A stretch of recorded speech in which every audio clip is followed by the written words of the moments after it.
Assalamualaikum warahmatullahi wabarakatuh. Hello, my name is Aira Putri Shantika. I'm from 8.4. So today I wanna do edgy reading. So that is earlier on in today's lecture, I mentioned the importance of hand gestures and said that I will touch on some of this. Pardon the pun. Hand gestures, of course, often culturally bound and can vary from group to group. But there are a few of them which, if not universal, are very common indeed around the world.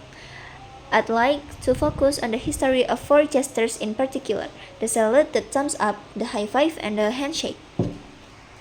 The salute, a gesture most associated with the military, may have originated in the 18th century.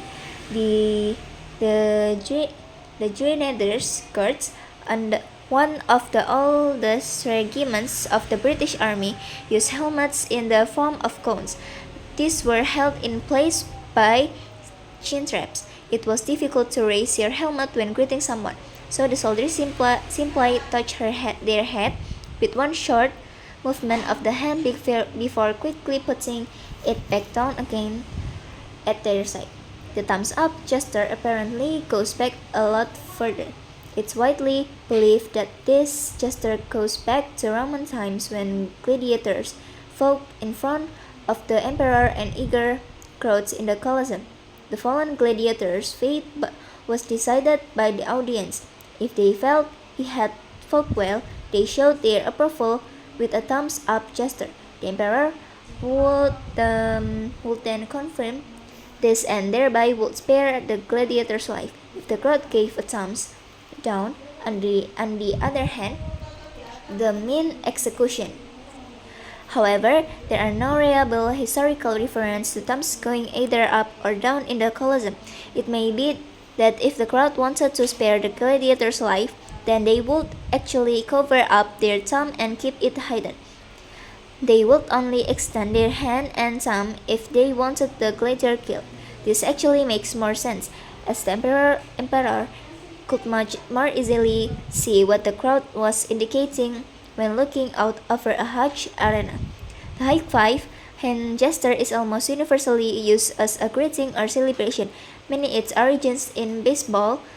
Two U.S. teams lay claim to inventing the high five: the Los Angeles Dodgers in 1977 or the Louisville Cardinals in 1978. It's quite likely that it was neither, and the gesture might have a much earlier origin again.